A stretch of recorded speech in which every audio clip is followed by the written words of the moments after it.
y amén. Cuando se ve en el libro de Daniel, mire que la semana pasada se dio la introducción y se analizaron los primeros versículos, los primeros sobre todo 4 versículos, ¿sí? Y a manera de una síntesis, mi amado, ¿sí? Dentro de lo que es la lectura de este libro, recordemos, mi amado, que si Dios había dispuesto, darle un castigo a Israel. Su idolatría, sus fornicaciones, sus rebeldías colmaron la paciencia del Señor. Su misericordia siempre fue grande de parte de Dios para Israel, pero Israel insistió vez tras vez, en quebrar los mandamientos. Esto provocó, mi amado, de que Dios levantara a una nación, llamada Babilonia, para que luego ella le haga guerra a el reinado de Israel, y de manera específica en el reino del sur, teniendo como ciudad capital Jerusalén y la ciudad principal era Judá. Amado, Dios hace que los babilonios asedien la ciudad. Joacín, como ya lo vimos como referencia en la enseñanza pasada, allá tanto en el libro de Crónicas como en Segunda de Reyes, siendo este el rey, mi amado, solo pudo gobernar hasta que fue sitiado 3 años, pero luego la ciudad será sitiada en un total, mi amado hermano, de 8 años más, es decir, 11 años en total. El rey Nabucodonosor obviamente logrará su propósito. Tirará abajo todo lo que Israel guardaba, todo lo que Jerusalén tenía. Meterá obviamente fuego, quemará sus ciudades y saquearán lo más valioso para, de acuerdo al criterio de los israelitas, tenían, que era su preciosísimo templo. El templo, mi amado, lo ponen a fuego y el rey ordena llevar todos los utensilios de la casa del Señor, bueno, la gran mayoría, no todos, para volverlos parte de su tesoro, del templo real, allá en Babilonia. El dios Bel, el dios Marduk, entre muchos dioses que tenía Babilonia, fueron los que de una u otra forma, diríamos de esta manera, se llevaron la gloria, y opacaron al Dios de Israel. Sin embargo, todo esto Dios lo había permitido. El pueblo necesitaba experimentar un castigo. Vez tras vez Dios les habló, vez tras vez Dios les envió muchos profetas, vez tras vez también Dios misericordiosamente los libró de muchísimos enemigos. Pero el pueblo no entendió. El pueblo más bien, mi amado, diríamos que se encaprichó en ver, mi amado, la vida, por decirlo ya en terminología nuestra, de ver la vida cristiana como un proceso sin mayor trascendencia de importancia en sus vidas. Tomaron el sistema religioso y lo vivieron de manera tradicional, pero no de manera excepcional como Dios hubiese querido. Amado, Dios utilizó pues a esta nación y la saqueó por completo. Y no solamente se llevaron tesoros, sino que también se llevaron, mi amado hermano, a los habitantes de la ciudad. Dejaron a los más empobrecidos, a la gente más humilde, es decir, a los que no representarían un riesgo militar venidero. Todo lo que era, mi amado, codiciable, los babilonios se lo llevaron, todo, mi amado, lo que era de valor, de importancia, lo tomaron cautivo y lo llevarían, como ya por profecía bíblica dada, tanto por Isaías, por Ezequiel y por Jeremías sobre todo, lo llevarían, mi amado, por un lapso de tiempo de 70 años, para someter a algunos de ellos, a esclavitud. Mi amado, ese es el contexto del capítulo primero, en sus primeros versículos, sobre todo en el verso 1 y el verso número 2, como se estudiaba. Más adelante, mi amado, ese pueblo que ya está siendo llevado cautivo a Babilonia, ahora tendrá, mi amado, de parte de Dios, aunque era castigo, mi amado, del Señor, arrancarlos, expatriarlos de su nación. Ahora el pueblo en Babilonia tenía también una palabra, sobre todo del profeta Jeremías, mi amado, de que en Babilonia el pueblo no desmerezca a Dios, sino que continúe fielmente sirviéndole a Dios y que se multiplique, que el pueblo siga creciendo, porque un día retornarían y ese día era después de 70 años. Por otra parte, mi amado, cuando estos acontecimientos se van desarrollando, cuando vamos al libro del profeta Daniel, acompáñeme por favor, capítulo primero, dice el Espíritu Santo que Dios, mi amado, porque Él fue el que obviamente gestó todo esto, puso en el corazón del rey de Babilonia convocar de entre los judíos que habían sido exiliados, convocar, mi amado, a un remanente para poderlos escoger y preparar para que formen parte de la corte del rey. En el versículo número 2 nos dice: y el Señor entregó en sus manos a Joacín, rey de Judá, y parte de los utensilios de la casa de Dios, y los trajo, dice la palabra, a tierra de Sinar, a la casa de su Dios. Colocó luego los utensilios en la casa del tesoro de su Dios. Y dijo, dice el verso número 3, y dijo el rey a Aspenaz, el cual era eunuco, pero también era mayoral o mayordomo de entre todos los que estaban encargados al servicio del rey dentro del palacio. Le dijo el rey a Aspenaz, jefe de sus eunucos, que trajese de los hijos de Israel, del linaje real de los príncipes, es decir, la crema innata de Jerusalén, muchachos en quienes no hubiese, dice la Biblia, ¿qué cosa, mi amado hermano? En quien no hubiese tacha, dice allí, alguna. Ahora, para poder darle a esta parte de la escritura, ya también el aspecto propiamente que nos va a competir a nosotros en el análisis de este día, mi amado. Lo que pide el rey es gente que sea selectiva a la hora de elegirlos para poderlos incluir dentro de la corte del rey, con la intención de poder luego usarlos para, digamos, como instrumentos propiamente de sabiduría, de consejos, de sabios, para que le puedan guiar a él y obviamente a su pueblo y a sus ejércitos, cuando fueren requeridos. Mi amado, si bien es cierto, este tipo de petitorios para nosotros podría ser algo muy, pero muy inusual, en este tiempo, cuando diríamos el ambiente propiamente, caldeo, que manejaban casi la mayoría, mi amado, de los reinos de aquel entonces, tenían una vieja costumbre de no solo subyugar muchas veces a sus enemigos, sino que también de poderlos reutilizar para tratar de sacar ventajas políticas. Llamado, este imperio, al igual que los medos, los medos persas, los griegos, mi amado, por lo general dejaban o trataban de dejar remanentes de las naciones conquistadas para luego utilizarlos como instrumentos políticos para poder, llamado, subyugar a los pueblos conquistados.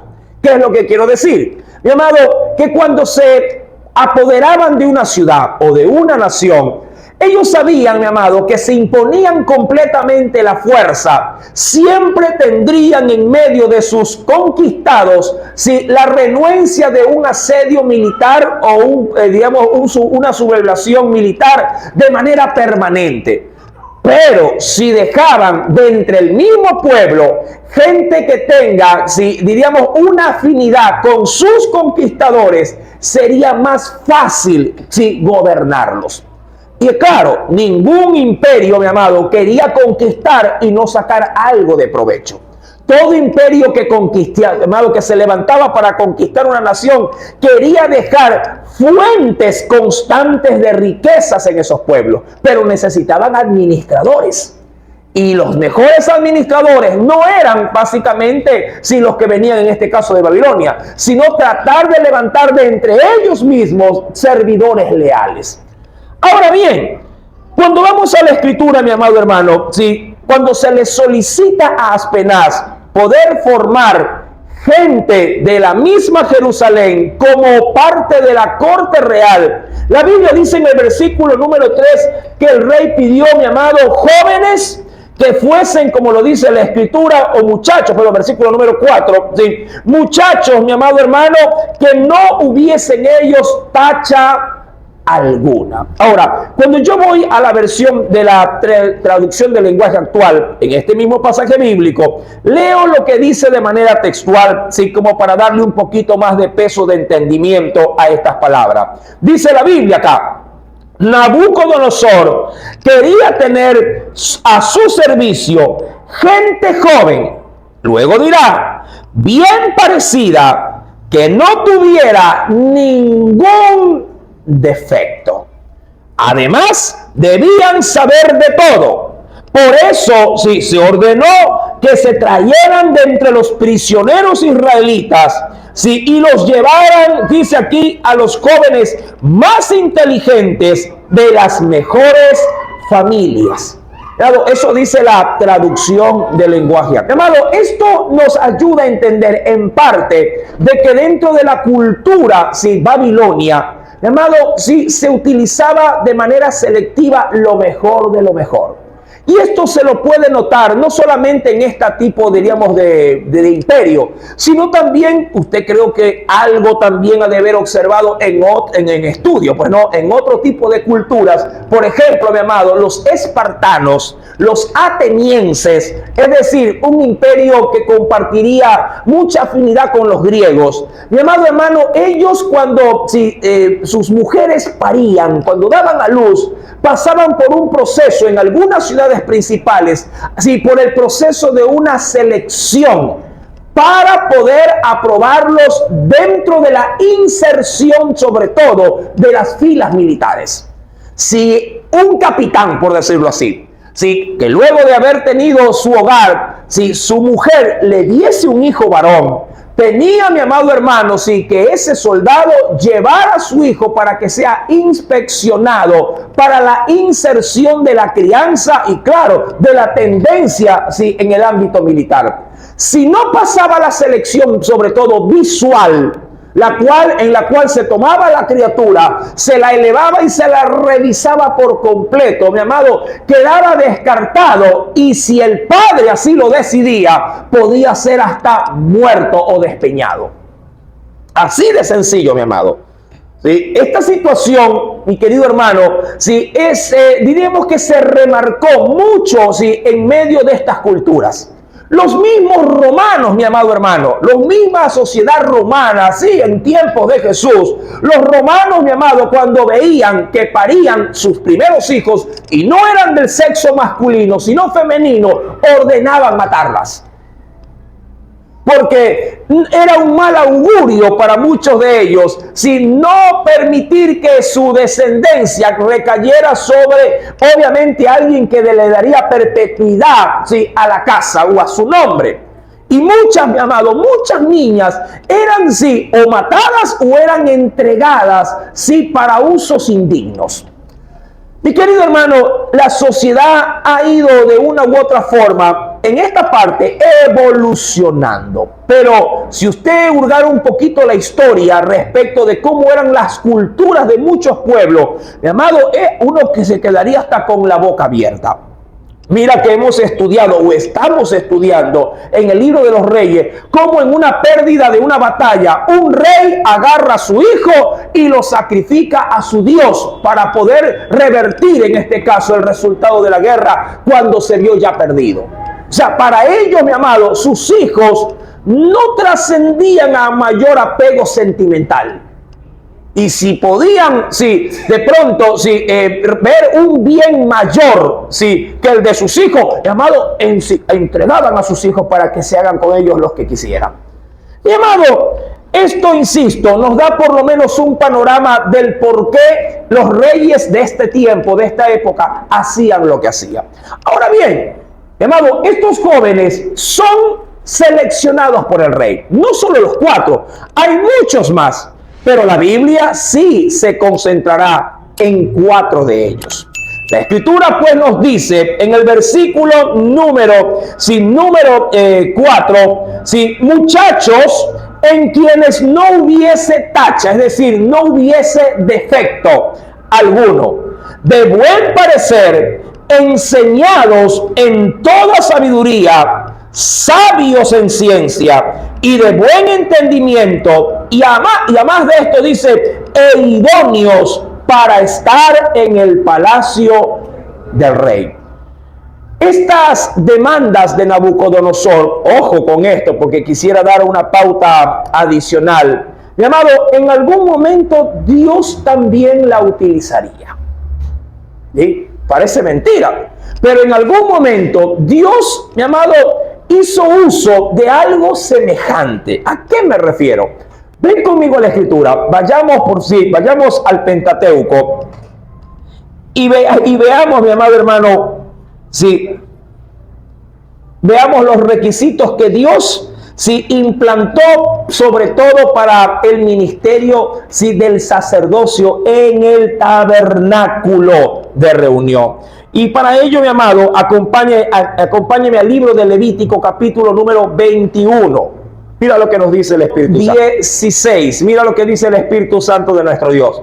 Jehová habló a Moisés diciendo: háblale a Aarón y dile, ninguno, ojo con esto, ninguno de tus descendientes por sus generaciones, es decir, de los hijos que vayan naciendo a tus hijos, que tengan algún defecto, se acercarán, dice allí, para ofrecer el pan de su Dios. Es decir, cuidado Moisés, al decirle a esto a Aarón, como instrucción básica, y obviamente Aarón a sus hijos o a su descendencia, le dice, cuidado, ten mucho cuidado, que en mi templo quieran llegar a servir para ministrar en él gente que no esté, llamado, desde el asunto físico como tal, gente que no esté, mi amado, sufriendo de algún tipo de dolencia o de defecto físico. Mira, y vamos a entrar en esto.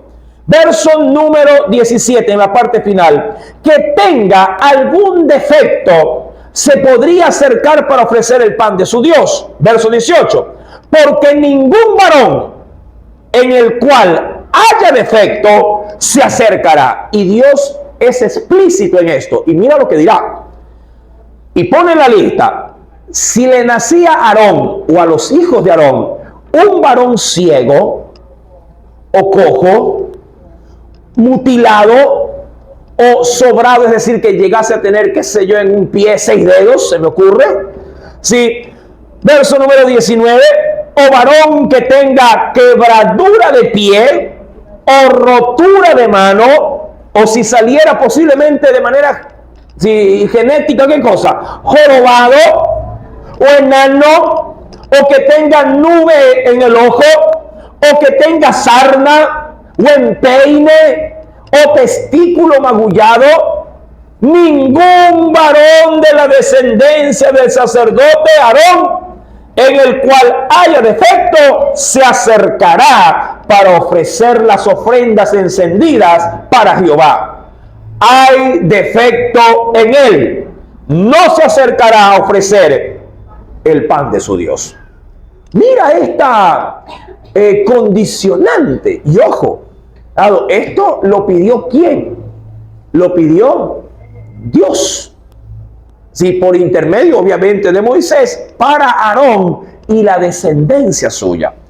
Esto, mi amado, obviamente que tenía en tiempos propiamente mosaicos, tenía la observación de que así como Dios era perfecto y la ofrenda también era perfecta o debía ser perfecta, el que la ministrara tendría que también identificarse con esa misma perfección.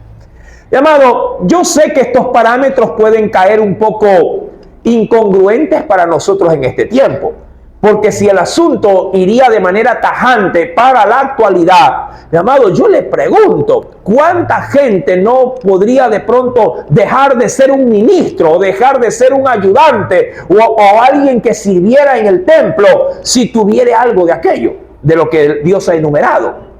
¿Verdad? Diría cualquiera, ¿quién entonces puede servir?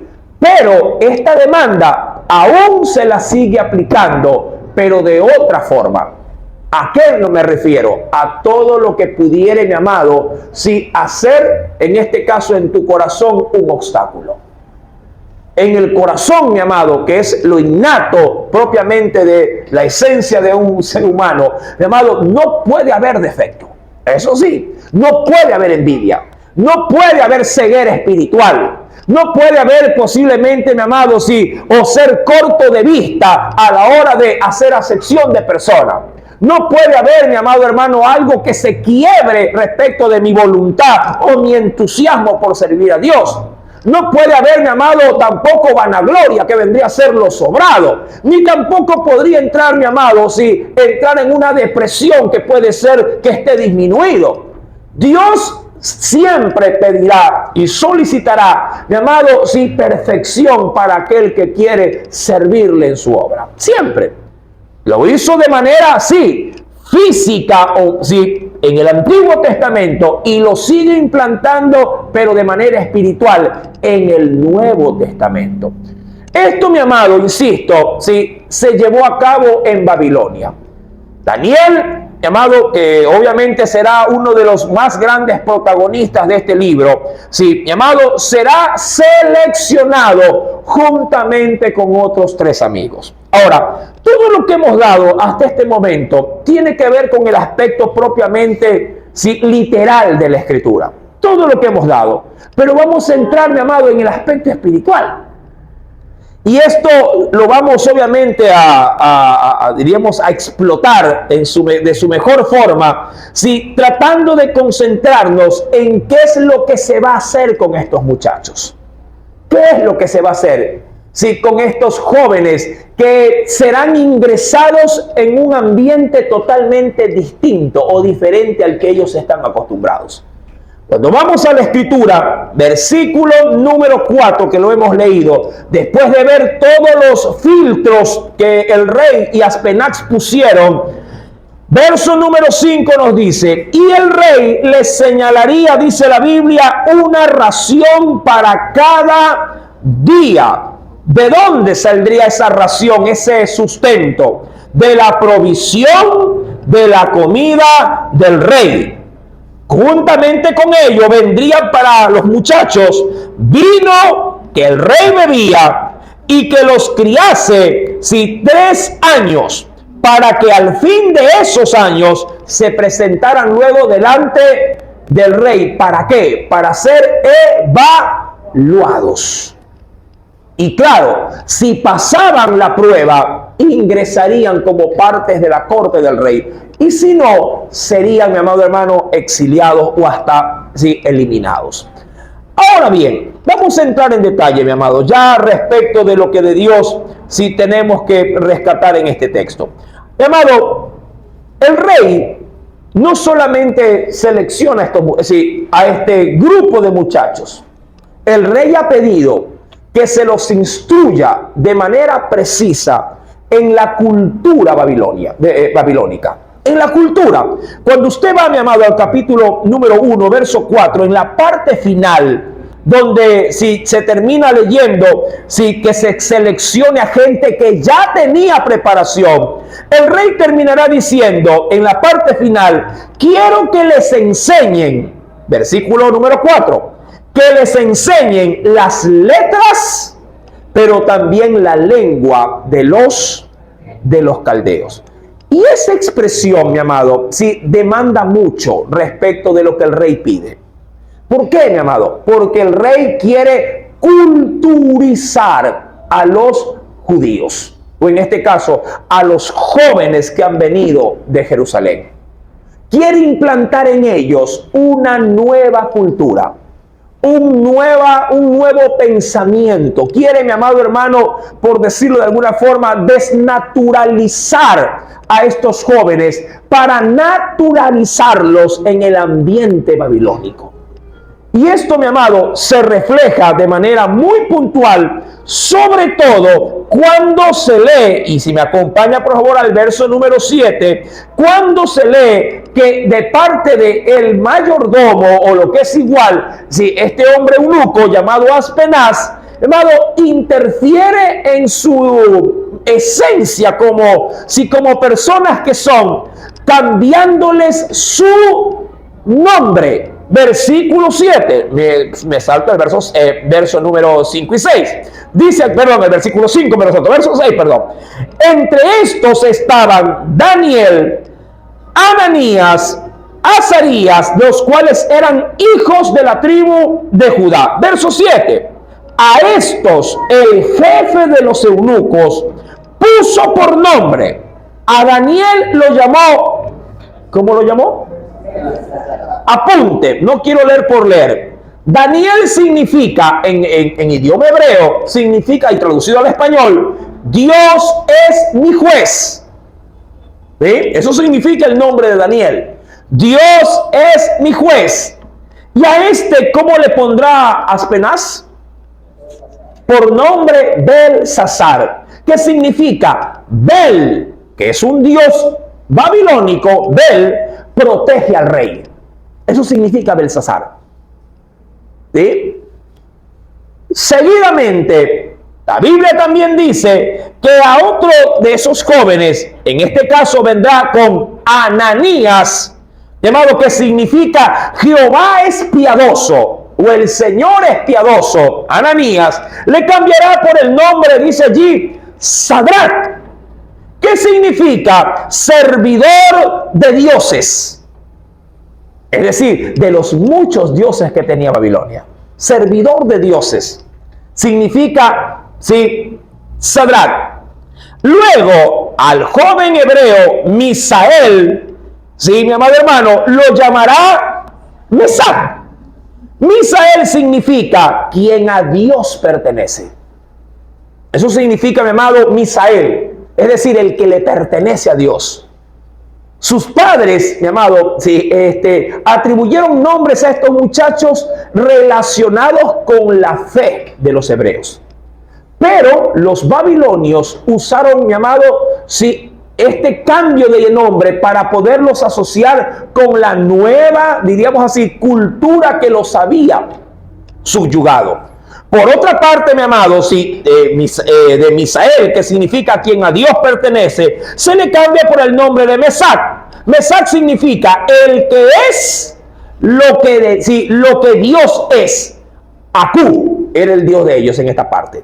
Acú. Repito, Mesac significa el que es lo que Dios. Y traducido ese término Dios es Acú. Lo que es Acú. O lo que es lo que Acú sí es. Por otra parte, también tendremos a este último, Azarías. Azarías significa Jehová nos ha ayudado. Sí, Azarías significa Jehová nos ha ayudado. Y a él, mi amado, le atribuyen otro nombre, Abednego, lo cual significa el servidor del dios Nebo. El servidor del dios Nebo.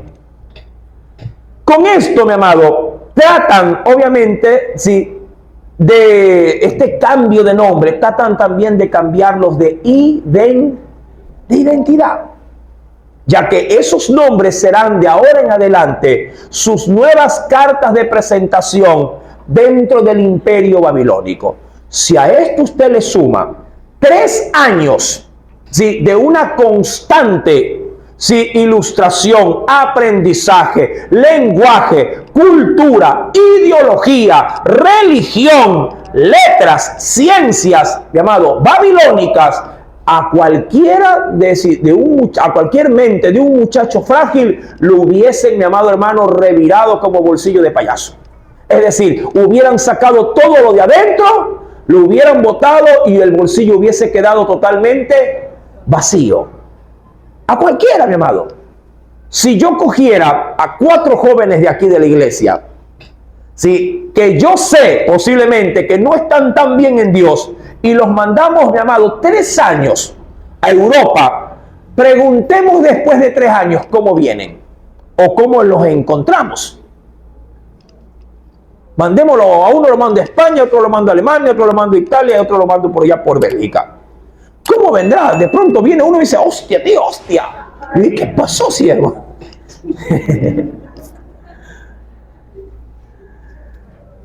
les van a cambiar la mente. ¿Sí? Les van a cambiar su naturaleza, su esencia. Hay gente que se va una semana y viene hablando de tontería. Pero ¿por qué pasa esto? Porque no han definido su propia identidad. Ahora, aquí yo voy a concentrar la enseñanza, mis amados.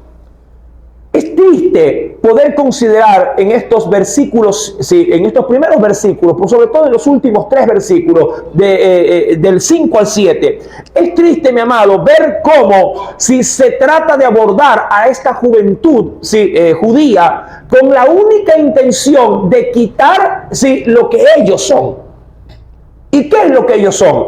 Ellos son jóvenes, mi amado, o una generación que por lo menos, si bien es cierto, Israel ha pecado y ha ofendido, son lo único bueno que han quedado.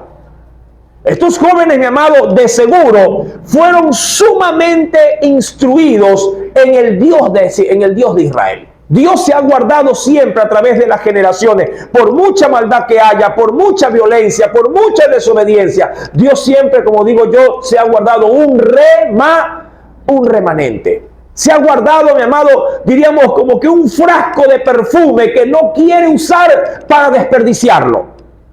Hay mucha gente que compra perfumes, ¿verdad? Pero claro, las colonias son lo que usted más usa. Pero cuando el perfume realmente ha valido la pena, es bueno y ha tenido su costo, usted se lo pone solo para ocasiones especiales y se tira así, uy, ya, y le dice, esto es para todito, se van y dice, para que le dure. Mira, yo tengo un perfume, ¿verdad? Que ya creo que tiene, debe tener unos 20 años. ¿Qué dijo? ¿Un año? No. Creo que va a tener unos 20 años. Lo tengo ahí. Sí, está poquito. Cuando me lo pongo hago esto. ¿Cuándo me lo pongo? ¿Cuándo me lo pongo? Cuando hay aniversario de iglesia. Sí, mi amado. Ni en Navidad me lo pongo. Cuando ahí me lo pongo. Así, soy honesto al decirle esto. Ahí lo tengo. Y mi esposa dice, oye, ese perfume, déjalo ahí. Mis hijos le dan vuelta. Yo los espanto con matamosca. ¿Qué hacen por aquí? Sí, pero cuando, obviamente, tengo otro tipo no de perfume, sino de colonia, esa sí uno se echa por doquier. Mi amado, insisto en esto. Sí, Dios había guardado a estos jóvenes. Y sin embargo, apenas toparon Babilonia, el rey quiso hacerles un lavado de cerebro. Sin embargo, mi amado, lo que se ha sabido sembrar, ojo, en Dios, mi amado, Dios se encarga de cuidarlo. Lo que se ha sabido sembrar.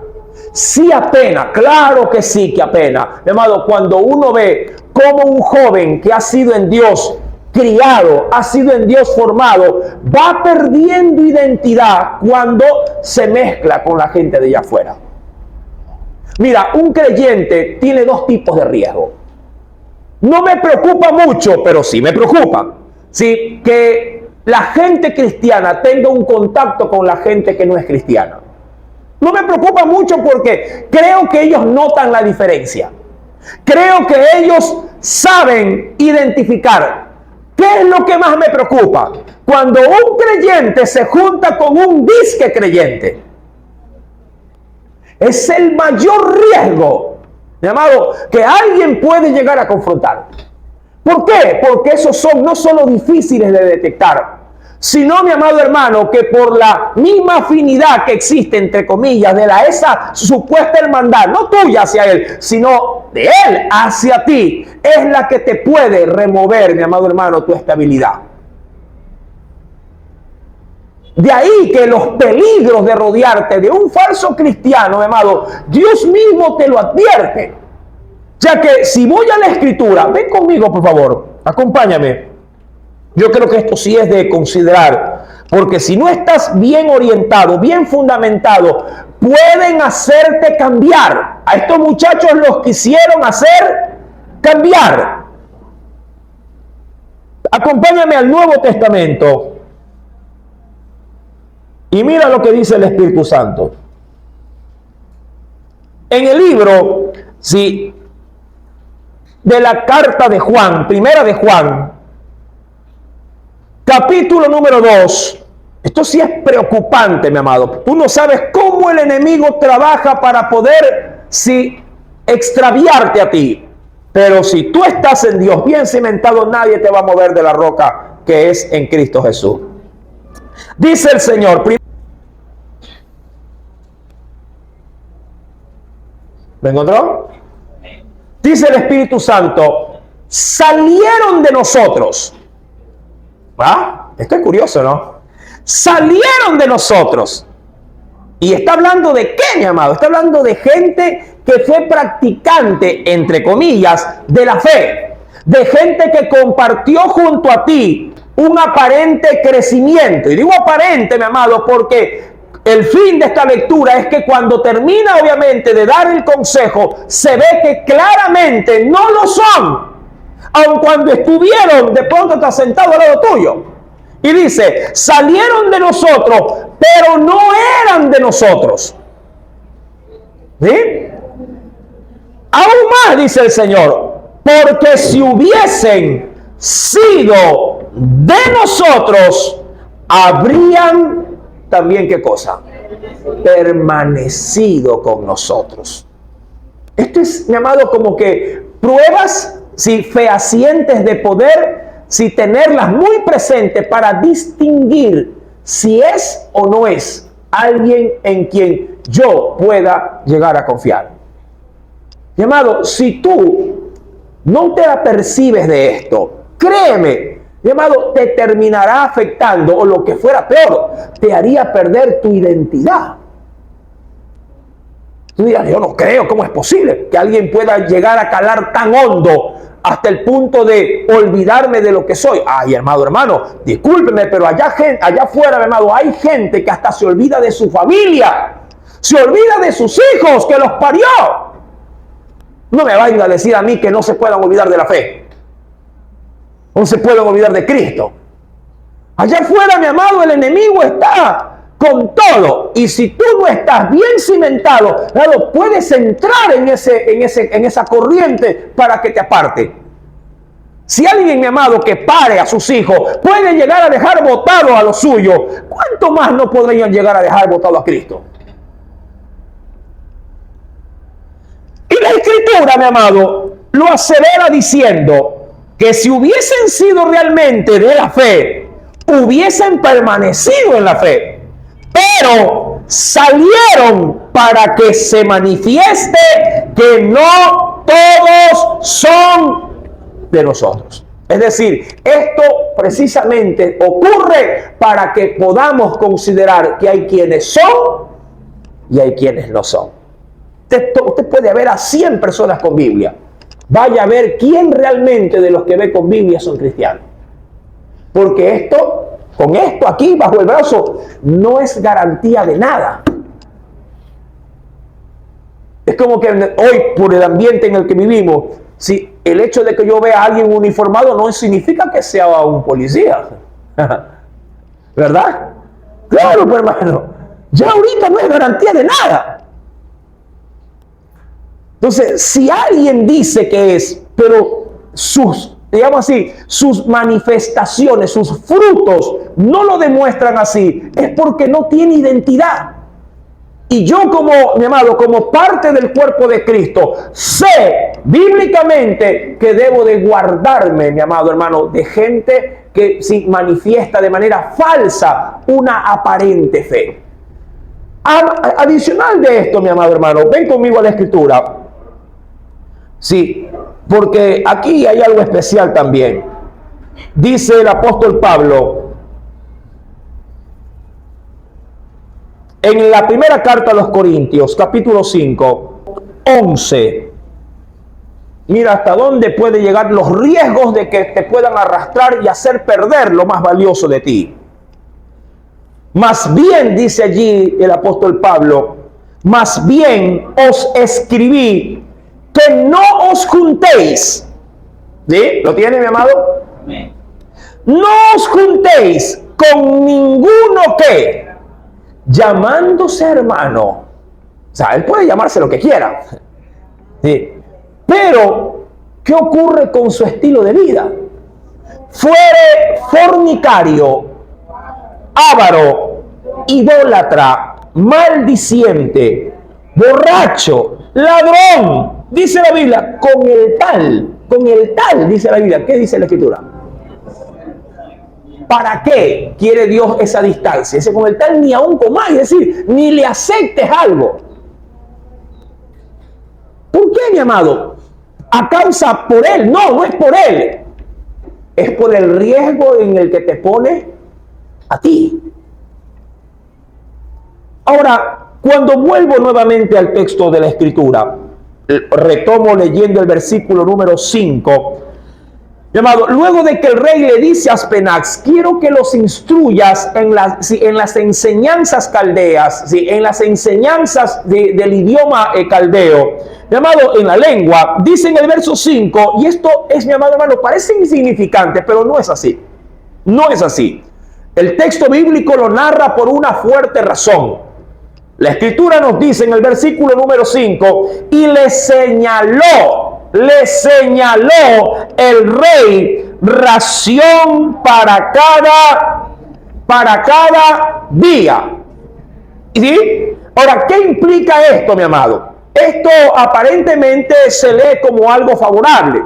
Cuando dice que le señaló una ración, significa que el rey dispuso a sus cocineros, a sus catadores de licor, de vino, que le separaran de la comida selectiva del rey, ¿sí?, una parte de lo que él, del menú que él comía, para que también se le proporcione, no solo a los 4, a todos los que habían sido separados para ser enseñados en la cultura babilónica. Ahora bien, ¿qué tiene que ver esto si con una afectación cultural o de ideología? Es que el rey, no solo él, sino todos sus antecesores también, y lo harían sus descendientes futuros, consagraban sus alimentos antes de comérselo a sus dioses paganos. Ese era el punto. Tratar, mi amado, hasta en el ingerir de alimentos, tratar de que se influya de manera psicológica, de manera sugestiva, a cada uno de los que participarían de estos banquetes.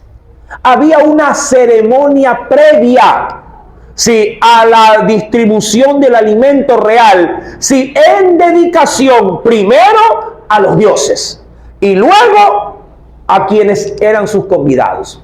La Escritura sí advierte esto, mi amado, ya que cuando voy al Nuevo Testamento, mira, los romanos eran muy recurrentes en estas prácticas o en estas costumbres de aquel entonces. Cuando vamos a la Biblia, ven conmigo por favor, quisiera ver algo especial. En la primera carta a los Corintios, capítulo número, todo el capítulo 8 y 10 también de Corintios, hablas bastante de esto. Voy al capítulo número 10 de primera mano.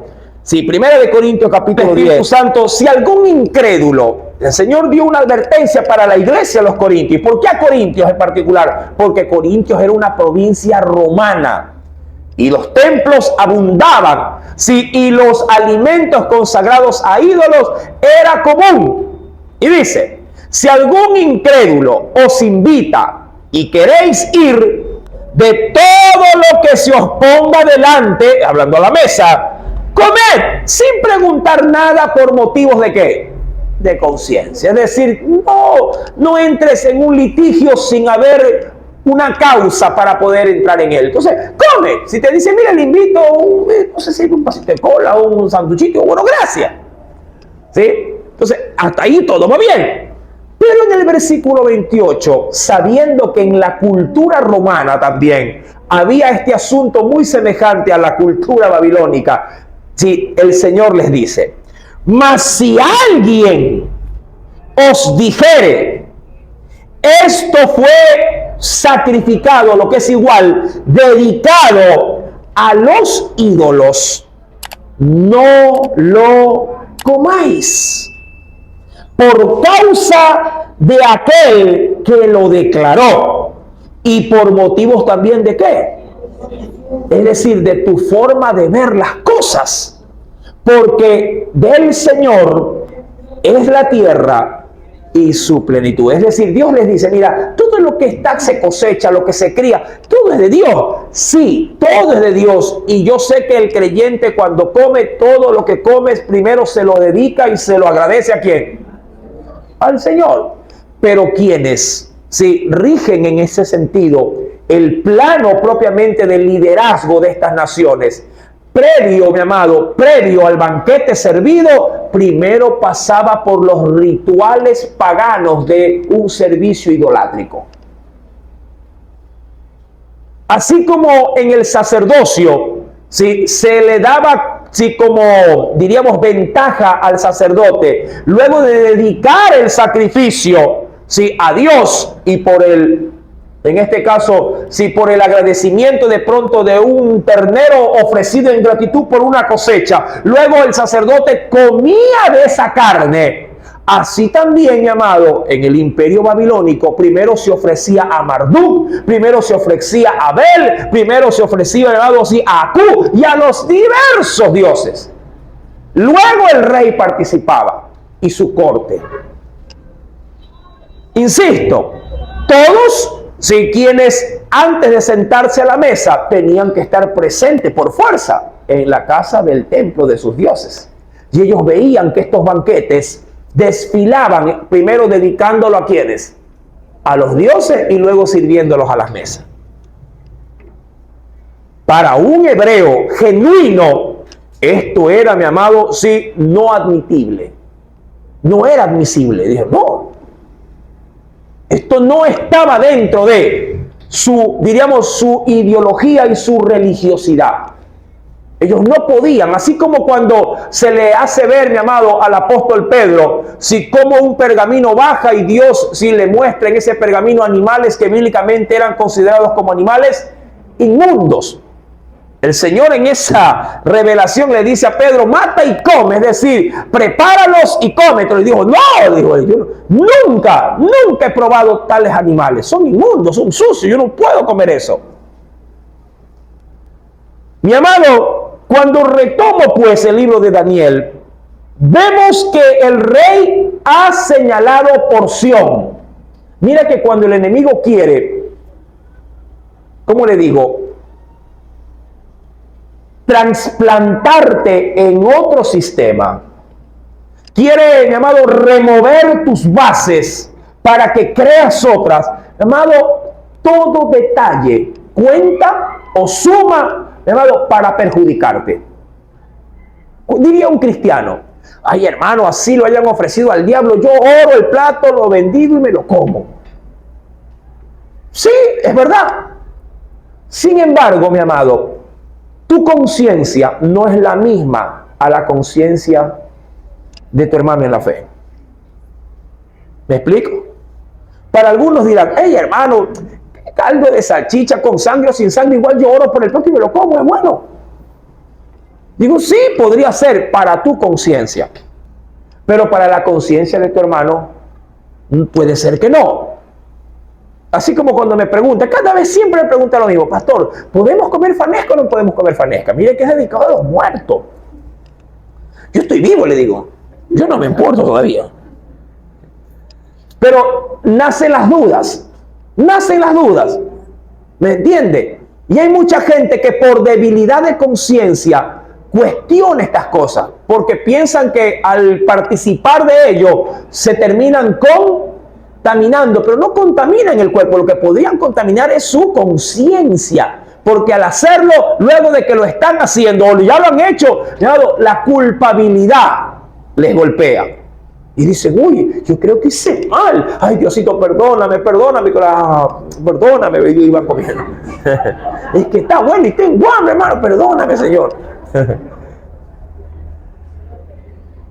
Son situaciones, mi amado, en las que posiblemente alguien minimice, pero Dios, mi amado, que trata de ser no solo nuestro veedor, sino también nuestro cuidador, quiere ante todo anticiparse a estas cosas. ¿Sí? Como una madre. Una madre posiblemente ve a un niño, una criatura, y lo pone de pronto en un área abierta, suponiendo que no haya sillas aquí, y deja a su niño. Pero una madre, mira, cuando puede ser que hayan cosas que sí ameriten un cuidado extra, una madre dice, bueno, aquí no hay nada donde se pueda caer, pero ve un tomacorriente. Y está de pronto ahí el tomacorriente. No, a lo mejor le voy a poner tapón al tomacorriente. Dice ella, por si acaso. Antes en los tarros de leche venían los tapones, no sé si vendrán ahora. Tapones para los tomacorrientes. En los tarros de leche venían, antiguamente.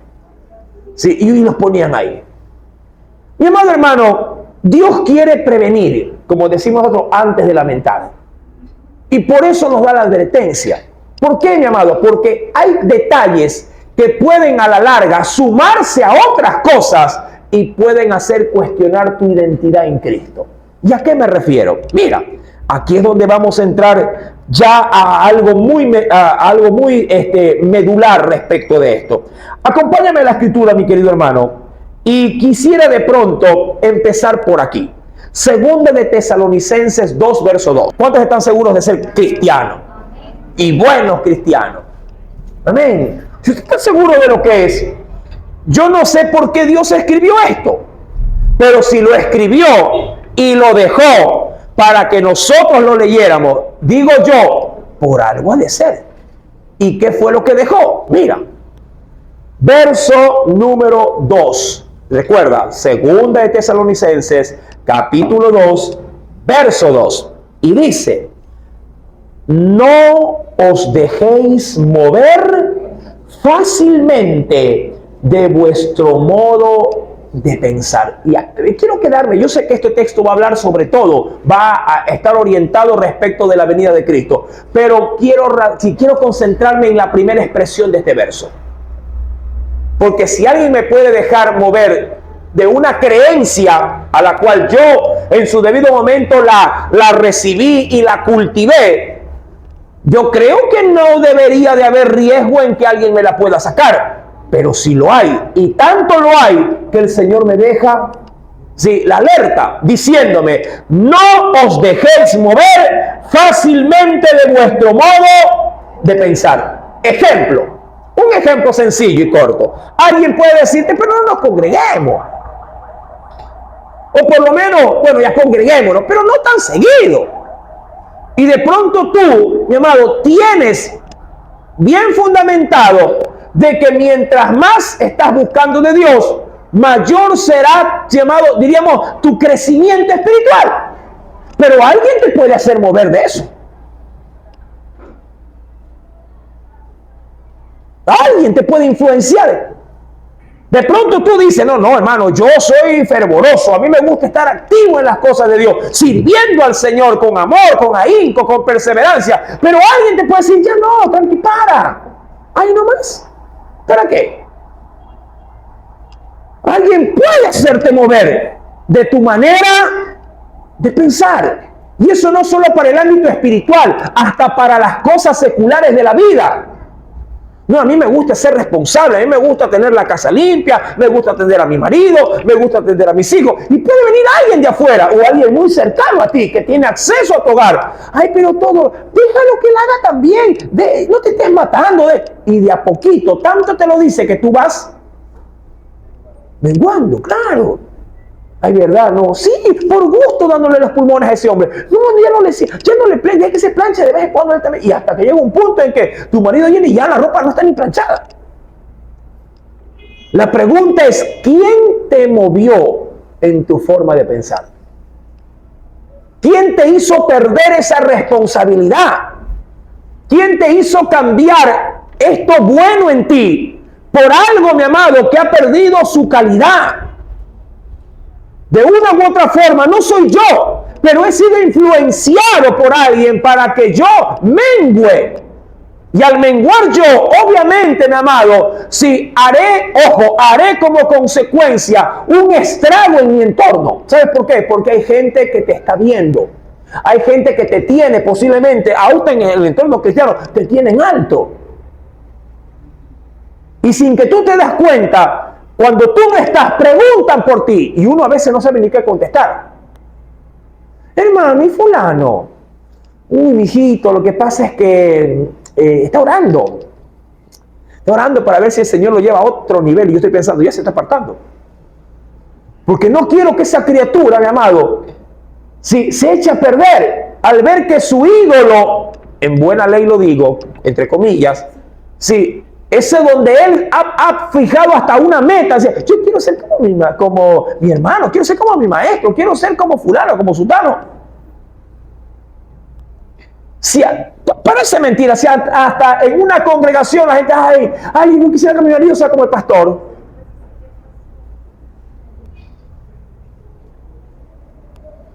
Si me conocieran bien, yo no, el pastor no. Mejor aparezcámonos todos a Cristo. Porque todos tenemos males, todos tenemos defectos. Pero ¿a dónde quiero, mi amado, llegar con esto? Si usted se deja desviar de su identidad, si se deja minimizar de su personalidad, de lo que lo ha identificado toda una vida, mi amado, y lo pierde, y esto, mi amado, se logra notar, su baja, su desvío, mi amado, tiene un daño colateral. Un daño colateral. O es que a ti de pronto no se te acercan los muchachos y te dicen, hermano, ¿y por qué ya no nos da clase? ¿Tú qué le dices? Hermano, ¿por qué ya no canta? ¿Tú qué le dices? Sí le han preguntado, ¿verdad? Sí, ¿no? ¿Qué hacemos? Desviamos la respuesta. Mira, te está llevando el pastor. Vaya. Dice, antes de que me vuelva a preguntar. ¿Por qué ocurre esto? Hermano, porque allá afuera el sistema quiere que yo pierda mi identidad. Las tentaciones, amado, más prominentes de la Biblia, depositadas sobre la vida de Jesús, fue cuestionar su identidad. En el desierto, Satanás, mi amado, fue a poner en tela de duda la identidad de Jesús. Sí, mi amado, en eso se concentró Satanás. En cuestionar la identidad. ¡Qué atrevido! Pero lo intentó. ¿Por qué? Porque vio a Jesús en debilidad humana. ¿Cuál fue? ¿Cuál fue la pregunta? Vamos, usted creo que la conoce. ¿Cuál fue? Respecto de su identidad. ¿Qué le dijo? Si eres hijo de Dios, haz que estas piedras se conviertan en pan. Mucha gente se concentra en las piedras y en el pan. No. La tentación fue orientada a la identidad. Si eres, harás esto o cualquier otra cosa. Que las piedras, que los animales se hagan pollo frito. Esto era lo secundario. Lo primario de esa tentación era cuestionar su identidad, su origen. ¿Eres hijo de Dios? Su identidad, su esencia, su naturaleza. Por eso en 2 Tesalonicenses 2:2 dice, no te dejes de mover. ¿Por qué? Porque mientras estás en este estuche terrenal, estás también, llamado, susceptible. Mientras la iglesia está en el estuche corporal, mi amado, estamos propensos a separarnos de Dios, propenso, como decimos en lenguaje tradicional, a enfriarnos, propenso a apartarnos, propenso a bajar el rendimiento, propensos a dejar de ser efectivos como lo éramos antes. Y eso es lo que buscaba Babilonia, tratar de sacar a fuerza, con una nueva ideología, una nueva cultura, un nuevo aprendizaje, dado lo que de Dios ellos eran. Gracias a Dios, estos 4 jóvenes de entre muchos, estos 4, mi amado, no perdieron su identidad. Tremendo, no la perdieron. La llevaron a Babilonia. Babilonia no se les metió a ellos. Ellos introdujeron al Dios de Israel en Babilonia. Dicho de otra forma en Jeremías, conviértanse ellos a ti. Tú no te conviertas a ellos. puedes tú ir a la universidad y la universidad puede estar de cabeza. Las invitaciones en la universidad, luego de un fin de semana de estudio, ya en el último día, viernes, como dice así, y como lo dice la gente de manera vulgar, y el cuerpo lo sabe, ellos están organizando la fiesta, la farra, la chupa, la orgía. Pero el que sabe a lo que va, se detiene y dice, no, yo vine a estudiar. Yo no vine a farrear. Allá afuera, mi amado, un creyente sin fundamento perderá su identidad cristiana. Los trabajos hacen perder identidad cristiana. ¿Qué crees tú? ¿Que sí o que no? Pregúntale a muchos jóvenes. El estudio hace perder. Ahora, yo no estoy diciendo que no hay que estudiar, no hay que trabajar y no hay que tener un hogar. No, al contrario. Esto forma parte de nuestra, sí, en Dios, de nuestra responsabilidad. Pero lo que no puede formar parte de nosotros es que este sistema, llamado, sí, ¿cómo le digo? Arranque o saque o disminuya lo que de Dios, sí, Él ha cultivado en ti. Si el hombre de doble ánimo, dice ahí, es ¿qué cosa? Inconstante. ¿En qué dice la Escritura? Ahora, este texto, mi amado, este mismo texto leído en la traducción del lenguaje actual, dice así, el mismo texto: la gente que no es confiable no es capaz de tomar buenas decisiones. Lo dice en la traducción del lenguaje actual. Repito, la gente que no es confiable no es capaz de tomar buenas decisiones. Dicho ya en la Reina Valera del 60, Santiago 1:8, dice, el hombre de doble ánimo es inconstante en todos sus caminos. Mi amado, esto obviamente alerta o pone sobre atención de que yo no puedo, sí, albergar en mí dos tipos de sentir. Lo que Dios puso, en eso persevera. Yo no puedo albergar dos tipos de, diríamos así, de tendencias. O sea, me afirmo en Dios cuando se acerca, qué sé yo, Semana Santa. Yo no puedo vivir mi vida cristiana porque la fecha me dice que lo deba de hacer. Ay, viene Navidad, vamos a ponernos religiosos. Eso no entra dentro, mi amado hermano, de un verdadero y genuino cristiano. Vamos a ponernos, digo, bien religioso porque el tiempo así me lo susurra o me lo sugiere. No, mi amado, mi vida cristiana no depende de fechas en el calendario. ¿Qué eres? ¿Cuál es tu identidad en Cristo Jesús? Deuteronomio 14:1. Quisiera ir aterrizando el pasaje, mi amado, sí, el tema de esta preciosísima noche. En Deuteronomio 14, sí, versículo 1 dice, respecto de lo que somos. Y yo creo que los 4 jóvenes, mi amado, lo tenían muy bien establecido en sus almas, en sus tuétanos. Si Dios dice, hijos sois de Jehová vuestro Dios. Primera parte solamente leo.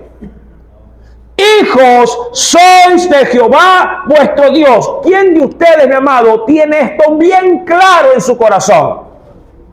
Así allá afuera me digan lo contrario. Un hijo de Dios debe de saber en esencia lo que es. Y yo soy, mi amado, un hijo y usted una hija de Dios. Nadie debe de cambiarle su concepto, mi amado, de sí para con Dios. Porque allá afuera lo primero que harán es cuestionar lo que eres, tu identidad. Este va a ser hijo de Dios, hijo del diablo lo que es. Ahora, claro, tú debes de llevar contigo, dado tu testimonio. Claro, eso sí, pues, hermano, porque si te pones en la chacotada, si tú eres el motivador de la burla, si tú eres, mi amado, el que aplaude, se goza y se mofa, ¿sí? Y vienes en ese ambiente a decir, yo soy cristiano, mi amado, mejor quédate callado. Porque estás avergonzando al Dios que dices, ¿sí? O al cual tú reclamas que Él es tu Padre. ¿Cómo es que usted es cristiano? ¿De verdad? Sí, soy cristiana, pero...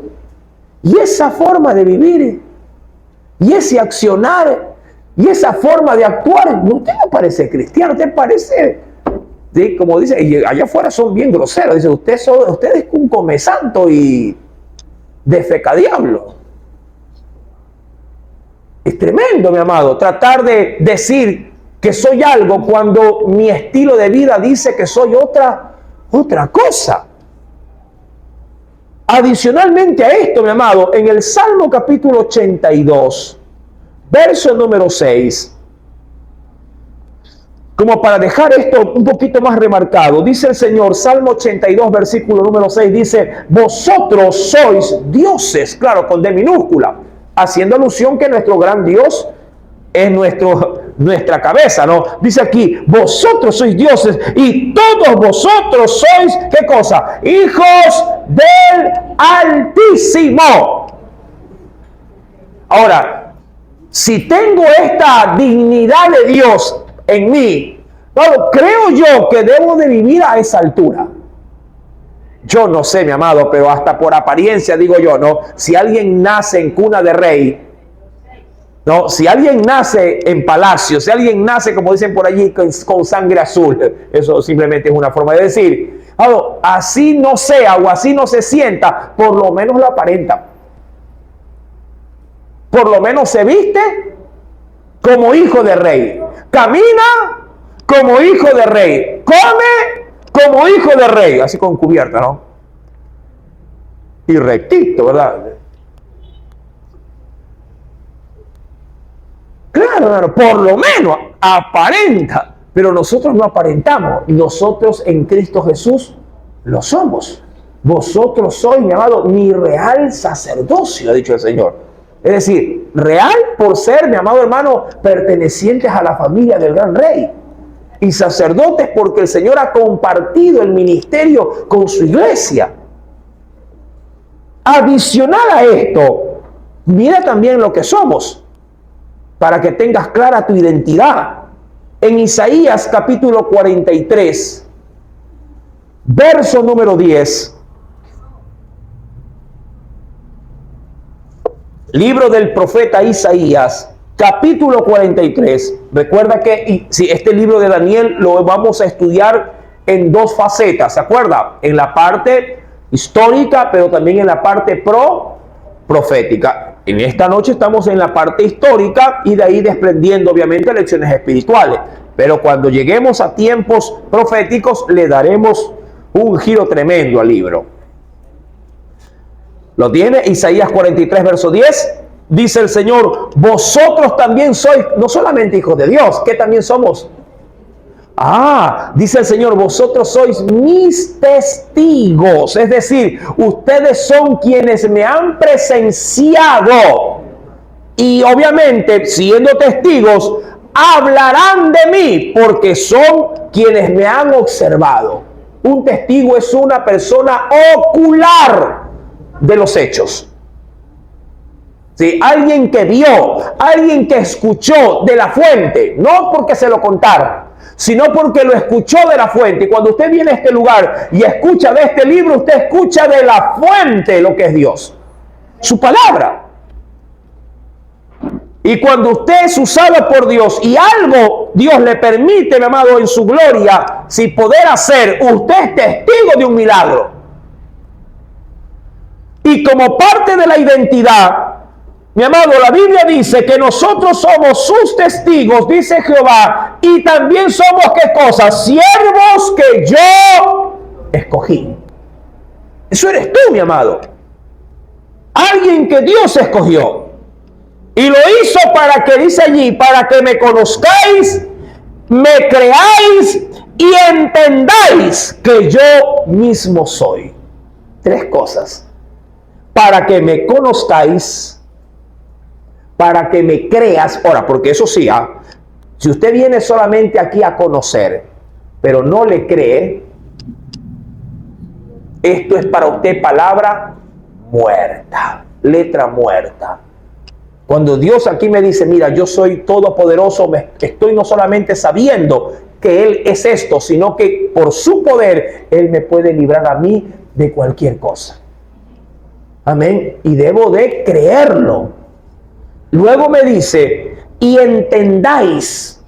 Es que tengo que involucrar mi entendimiento en esto.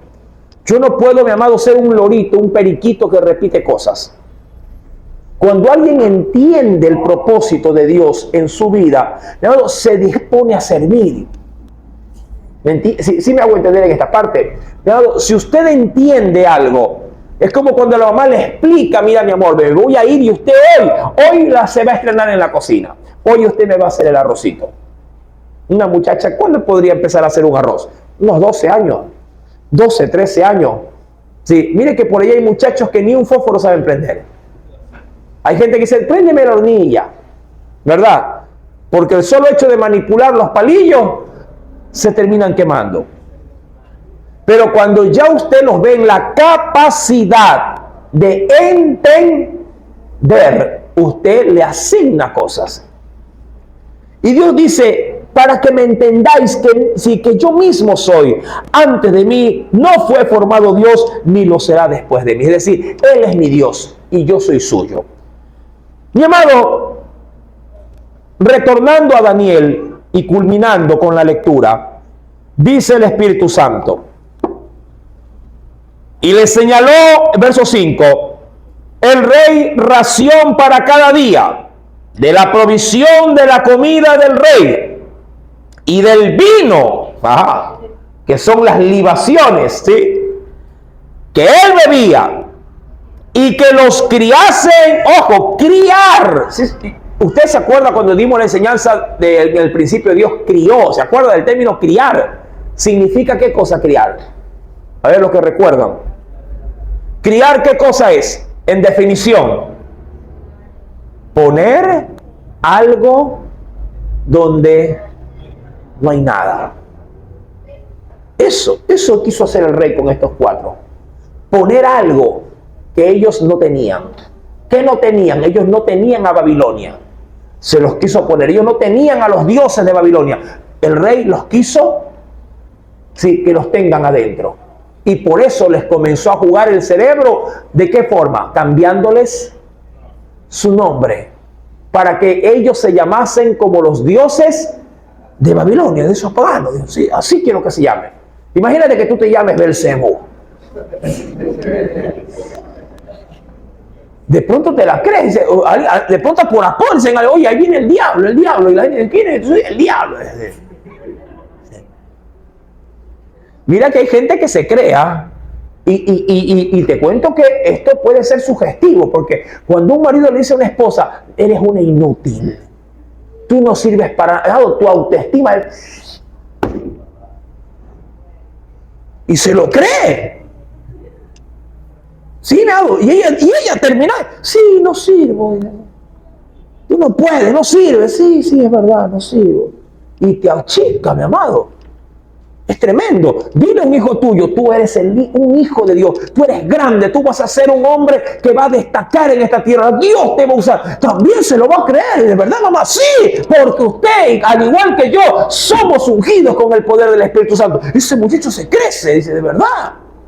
¿Cómo tú le dices a tus hijos? Ven acá, ignorante, ven acá.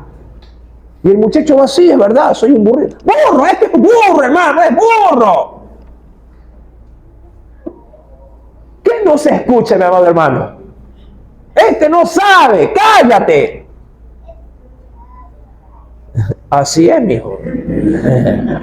Así le dicen, ¿verdad? Sí, cuidado, ¿verdad? Cuidado, no le diga así al bebé.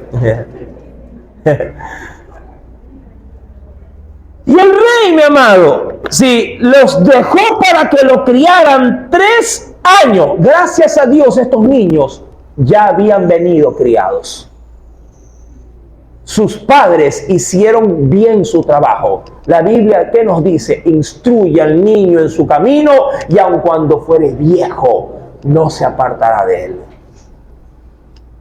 Y dice la Escritura, mi amado, para que al fin de esos años fueran presentados delante del rey. ¿Para qué? Para que les dé el visto bueno o el rechazo. Entre ellos estaban Daniel, Ananías, ya dimos significados, Misael y Azarías, de los hijos, ¿de qué tribu? De Judá. A estos, lo primerito que hizo el jefe de los eunucos fue poner por nombre Daniel, Belsasar. A Ananías, Sadrach. A Misael, Mesac. Y a Azarías, Abednego. Y Daniel, leemos todos el verso 8 que aquí terminamos. Y Daniel propuso en su corazón no contaminarse con la porción de la comida del rey, ni con el vino que él bebía. Pidió por tanto al jefe de los eunucos que no se le obligase a contaminarse. ¿Cómo así, mi amado? Este muchacho puso esto en su corazón. ¿Quieres saberlo? ¿Pagaría de pronto consecuencias por ponerse en este plano? Mi amado, el próximo día domingo lo estaremos viendo con la ayuda del Espíritu Santo. Pero si el Señor te habló en esta noche, bien se lo puedes agradecer con una muy fuerte ofrenda de aplauso. Mi amado, no dejes que nada ni nadie te haga perder tu identidad. Amén. Aleluya. Oremos a nuestro Dios.